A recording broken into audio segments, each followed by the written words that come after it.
आपको ये कहानी बहुत अच्छी लगेगी, खुद भी सुने औरों को भी सुनाएं। मजेदार शिक्षाप्रद कहानी स्वर्ग की करेंसी। ये कहानी एक बहुत ही जिद्दी पैसे वाले आदमी की है। यह आदमी बचपन से ही बहुत जिद्दी और कॉम्पिटिटिव माइंडसेट का था। वो जब कोई भी चीज करने की ठान लेता तो उसके पीछे पड़ जाता और कभी भी हार नहीं मानता। इसी स्वभाव के चलते 50 की उम्र तक आते आते उसने कई कंपनियां खोल दी थी और अब वह शहर का सबसे बड़ा उद्योगपति बन चुका था। उसकी कंपनियों में हजारों लोग काम करते थे। यह उद्योगपति एक दिन अपनी गाड़ी में सफर कर रहा था। ड्राइवर ने उस दिन गाड़ी में कोई गाना बजाने की बजाय एक सत्संग चला दिया। उस सत्संग में कोई धार्मिक गुरु प्रवचन दे रहे थे। वह कह रहे थे कि आप चाहे जितने हाथ पैर मार लो, आप चाहे कोई भी उपाय कर लो, आप दुनिया में जैसे आए थे वैसे ही दुनिया से विदाई लोगे।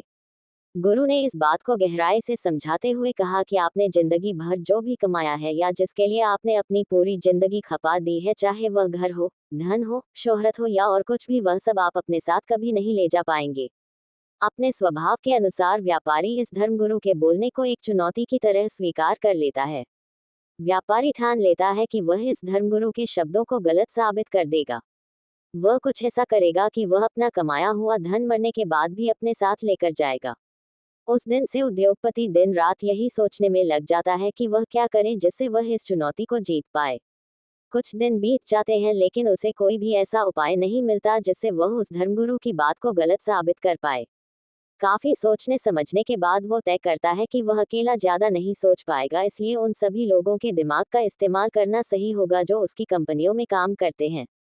एक दिन वह अपने सभी कर्मचारियों को एक जगह एकत्रित करता है और यह अनाउंस करता है कि जो भी उसे मरने के बाद पैसा अपने साथ कैसे लेकर जाना है, इसके लिए कोई आइडिया देगा वह उस व्यक्ति को 1 करोड़ रुपया देगा। उद्योगपति की ऐसी अनाउंसमेंट सुनकर लोग कानाफूसी करने लगते हैं। कई लोग इसे एक मजाक समझते हैं और कई लोग सोचते हैं कि उद्योगपति का दिमाग खराब हो गया है, उसका मानसिक संतुलन बिगड़ गया है। उस दिन उद्योगपति वापस अपने घर चला जाता है। 1 हफ्ता बीत जाने पर भी जब कोई भी उसे कोई आइडिया देने के लिए नहीं आता है तो वह फिर से एक बार सभी को इकट्ठा करता है और इस बार आइडिया देने वाले को 5 करोड़ देने का वादा करता है। अब की बार यह बात उसके कर्मचारियों तक न सीमित रहकर पूरे शहर में फैल जाती है। अगले दिन एक अनजान आदमी उस उद्योगपति के घर पहुंच जाता है। वह कहता है कि मैं आपको वही आइडिया देने वाला हूं जो आप चाहते हैं, लेकिन उसके लिए मेरे कुछ सवालों के जवाब आपको देने होंगे। उद्योगपति की आंखों में चमक आ जाती है। वह सोचता है कि आखिरकार मुझे कोई उपाय मिल ही गया। उद्योगपति उस आदमी से कहता है, पूछो तुम्हें जो पूछना है। आदमी उद्योगपति से पूछता है, क्या आप कभी अमेरिका गए हैं? उद्योगपति कहता है, हाँ कई बार। आदमी पूछता है, आप वहां पर अपने पैसे कैसे लेकर जाते हैं? उद्योगपति कहता है, मैं एयरपोर्ट पर जाकर उन्हें अमेरिका में चलने वाले डॉलर के साथ बदलवा देता हूँ। आदमी उद्योगपति से एक के बाद एक कई देशों के नाम बताकर यही सवाल करता है और उद्योगपति उसे हर बार जवाब देता है कि वह उस देश की करेंसी को एयरपोर्ट पर एक्सचेंज करवा लेता है ताकि वहां जाकर वह उन पैसों को अपने हिसाब से खर्च कर पाए।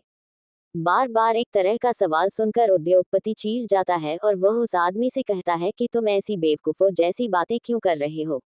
सीधे सीधे मुझे उपाय बताओ कि मैं कैसे अपने सारे पैसे मरने के बाद भी अपने साथ ले जा पाऊंगा।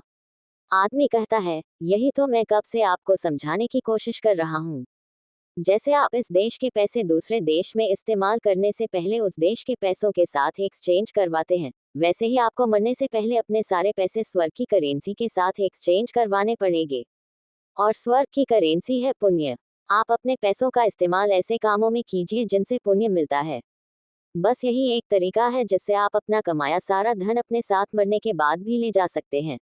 उद्योगपति को उस आदमी की बात समझ में आ जाती है। वह उसे उसके हिस्से का इनाम देता है और अपना बाकी का सारा जीवन दान धर्म और गरीब लोगों की सेवा में लगा देता है। दोस्तों, कैसी लगी ये मजेदार शिक्षाप्रद कहानी आपको? पूरी कहानी पढ़ने के लिए आपका धन्यवाद। मेरे चैनल को प्लीज लाइक और सब्सक्राइब करें।